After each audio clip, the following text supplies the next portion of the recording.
Thanks for staying with us. Welcome to Newsroom series on Channels Television. I'm Joke Rogers. We're taking a trip around the Southwest today for all our top stories and other stories from the region. We begin with the situation between PENGASSAN and Dangote refinery. Its total compliance with the directives of the national leadership of the Petroleum and Natural Gas Senior Staff Association in Abuja as members downed their tools this morning. Our crew visited the city, saw PENGASSAN members at the NNPCL towers, the Nigerian Midstream and Downstream Petroleum Regulatory Authority, NMDPRA, and the headquarters of the Nigerian Upstream Petroleum Regulatory Commission, NUPRC, all dressed in their regalia, protesting in front of their offices. According to them, the strike is total and they are complying with this until the issues are resolved. Members of PENGASSAN had accused the management of Dangote refinery of an alleged illegal sack of over 800 Nigerians, an allegation the Dangote refinery management has also refuted and described the action of the workers as economic sabotage. In the struggle for our union, yes, there is victory for the NNPCL, which is also one of the agencies in the oil and gas industry, is 100% compliance to the national directive. We are here to also give them solidarity and also to ensure that they sustain the ties. And as you can see, everybody is in high spirits, hoping that this issue will be resolved as soon as possible, because injury to one is injury to all, and that has always been our slogan. And so we maintain to say that we are all united in a common struggle, and that struggle is to ensure that the Nigerian workers are better off.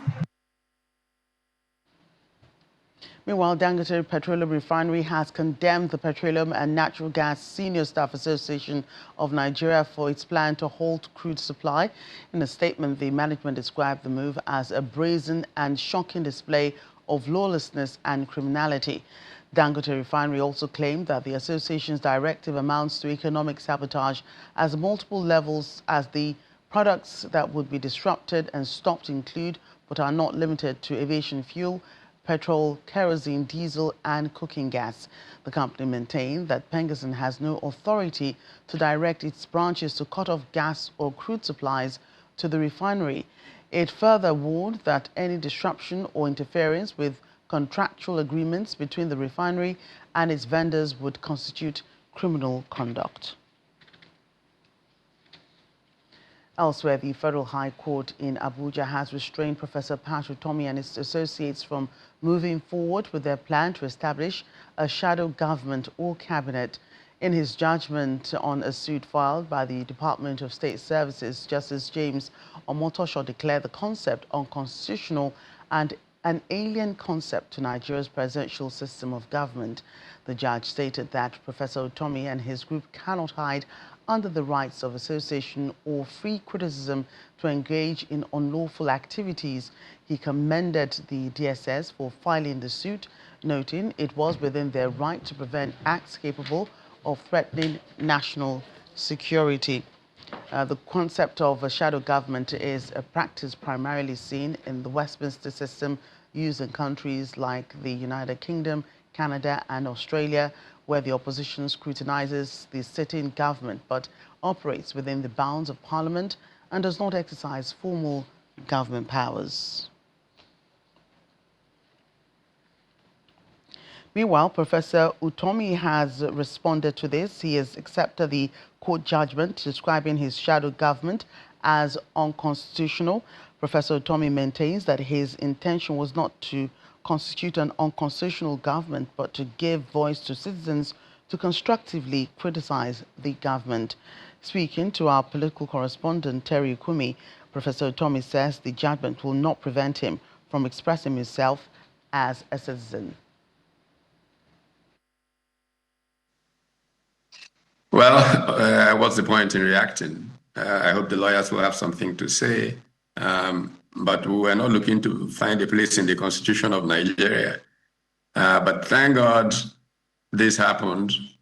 I was joking on a show some months ago And I say this finally ensures that I get mentioned in Nigerian history, because this is unprecedented. So whatever it is, we're not looking for a place in the Constitution.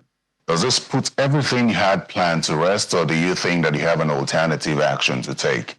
Well, as a citizen, I do expect that I will continue to be able to express myself, and that I have the freedom to meet with other citizens to jointly express ourselves.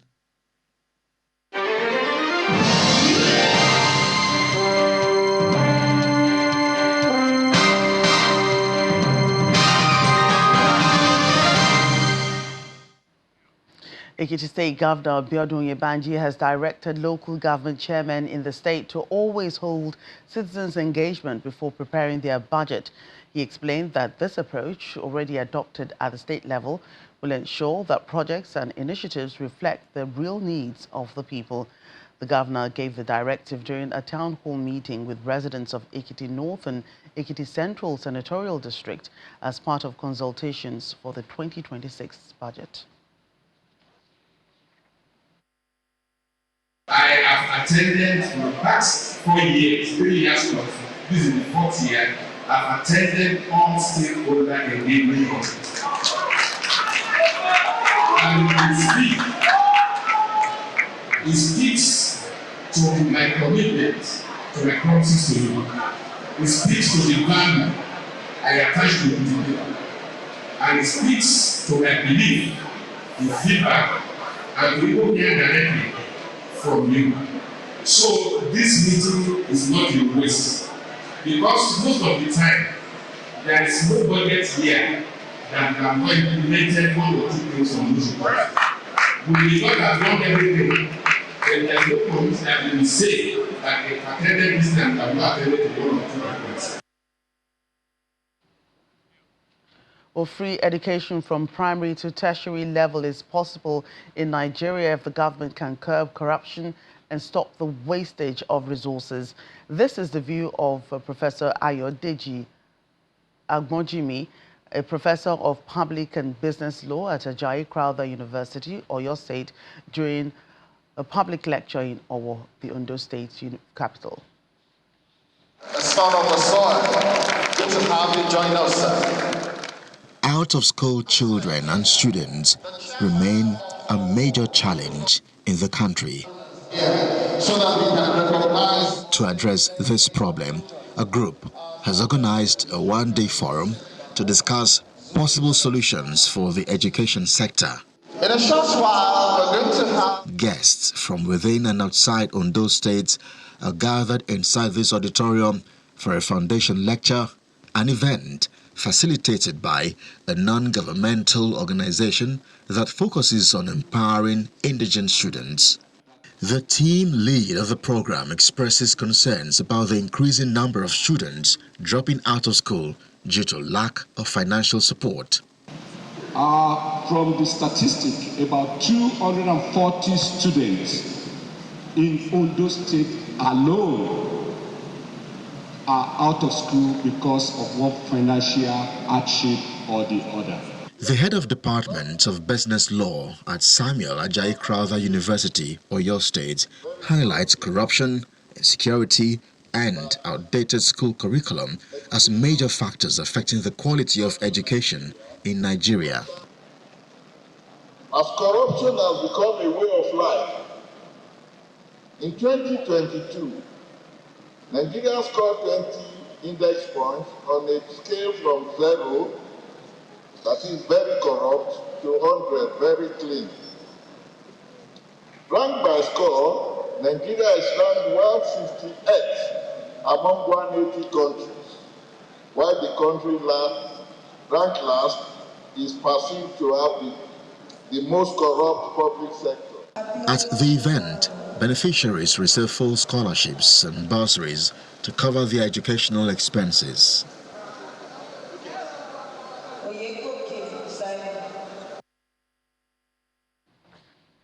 The Managing Director of the Ogun River Basin Development Authority, Mr. Adedeji Ashiru, has assured residents of Ogun and Lagos states that the systematic release of water from the Ondo Dam will not cause negative impact, despite forecast of heavy rainfall in the coming weeks. Speaking in Abeokuta during an interview with Channels Television, he explained that the federal government is putting in place long-term measures to permanently address perennial flooding. The Ondo Dam, located in Abeokuta, North Local Government of Ogun State, was built in 1979 with a storage capacity of about 270 million cubic meters of water.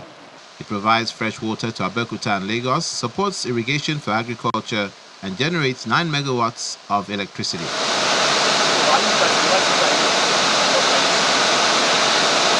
The dam has 4 radial gates. 2 of them are currently releasing water to maintain its capacity and structural integrity. The dam is one of 52 tributaries of the Ogun River, which often causes flooding downstream in Abeokuta, Isheri in Ogun State, and parts of Lagos. But the managing director of the Ogun-Osun River Basin Development Authority explains that the dam still has 50% of its capacity left to hold water. If there's a major fall today, the dam can still manage about 135 million cubic meter of water, right, before we start doing a gradual release. He also reveals that 3 additional dams are already at the design stage. These projects are part of long-term solutions to reduce the perennial flooding in communities along the floodplains. There's Ewekoro River, there's Ajabata River, and that's Adinyon River. All are within the Ogun State. Therefore, currently, we are doing the design of those dams. Meanwhile, the Ogun State government has reminded residents living along flood-prone areas to move to higher ground. This advisory follows predictions from the Nigerian Meteorological Agency, NIMET, of heavy rainfall in the coming weeks. When we return back to the education sector, TED Fund advocates for hybrid learning model across tertiary institutions. That's in a moment. Please stay with us.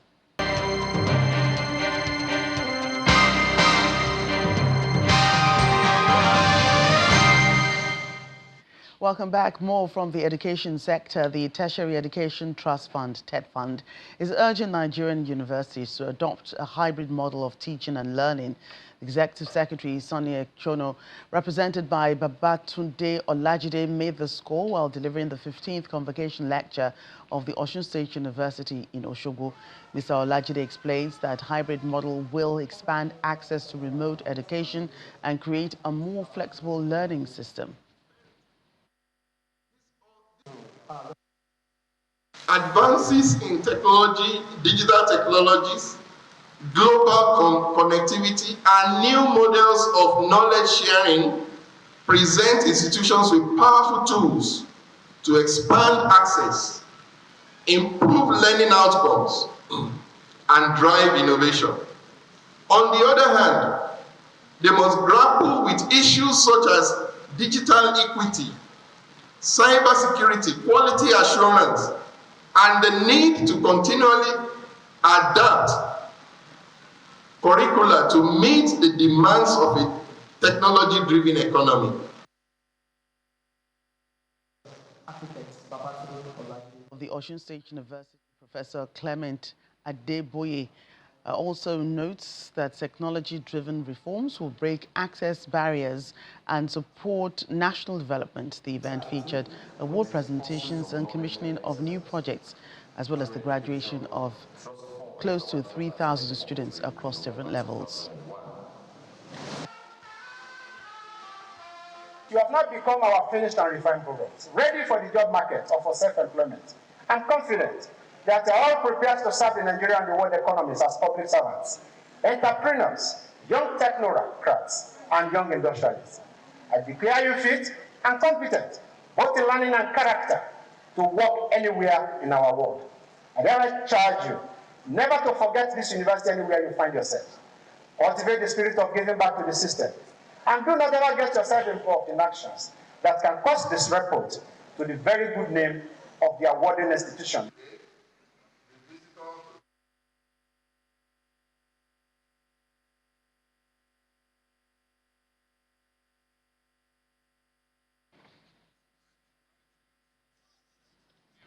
The Lagos State government has reaffirmed its commitment to transforming Takwa Bay and other beach destinations into world-class tourist attractions.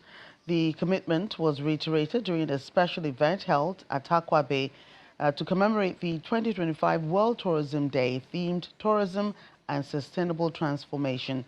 The event, organized in collaboration with the Nigerian Association of Tour Operators and other key players in the tourism sector. We took it upon ourselves in conjunction with Lagos State to actually train the communities on how to receive people on tourism, you understand, how to create that customer service when tourists come in, to actually, build ourselves and of course be prepared for what is coming in December and of course after December. So for anybody in the diaspora who wants to visit Nigeria, the best people to contact is the tour operators so that you don't fall into the wrong hands. And of course, celebrating with the locals here means a lot to this community. I'm glad Lagos State is, partnering with NATOP this year to make World Tourism Day, a memorable one. Today, we don't only celebrate tourism, we celebrate travel, we celebrate a whole lot of things that tourism has brought together. And we'll also thank our governor for continuing to promote tourism within the states. Of Police, Mr. Olorundare Jimoh, has held a strategic lecture with area commanders, divisional police officers, as well as tactical commanders on key directives of the Inspector General of Police, Mr. Kayode Egbetokun. The meeting focused on improving police conduct and operational strategies across Lagos State. During the session, Mr. Jimoh warned officers against extortion, harassment, human rights violations, and unprofessional practices such as name-calling. He stressed that policing must be carried out with respect for citizens, dignity, and in line with the law. Highlighting recent breakthroughs, the police chief listed major arrests, including notorious criminals linked to violent crimes, robbery, and vehicle vandalism. He assured Lagosians that the command's determination to rid the state of criminals and calls on residents to support the police with credible information.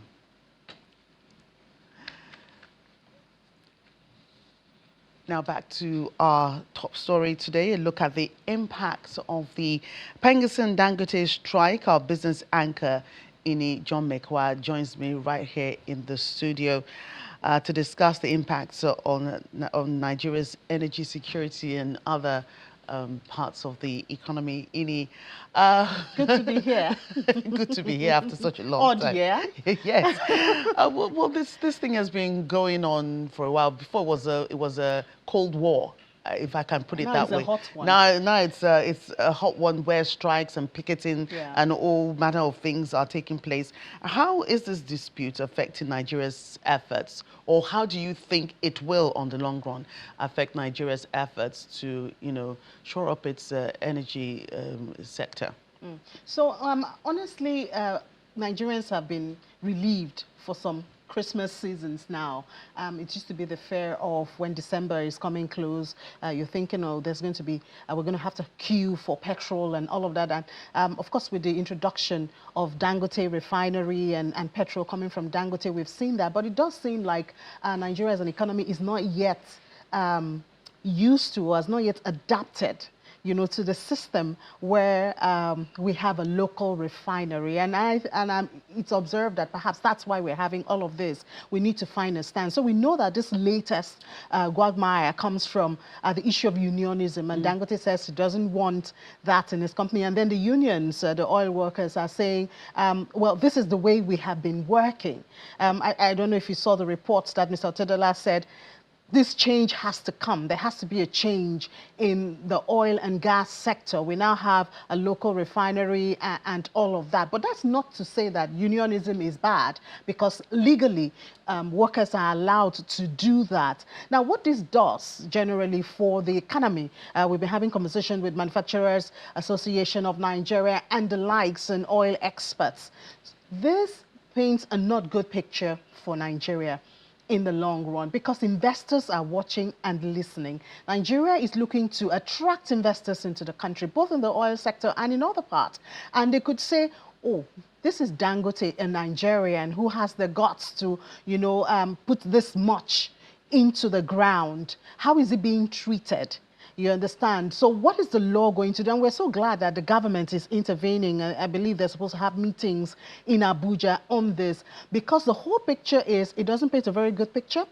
On the other hand, you also have the threats to energy security for consumers, which could take Nigerians back to where we were, where you have to, the uncertainty, do you have to fill your tank at every point in time because you don't know what can happen tomorrow. So we really do hope that they'll find a balance. The unions have their legal say.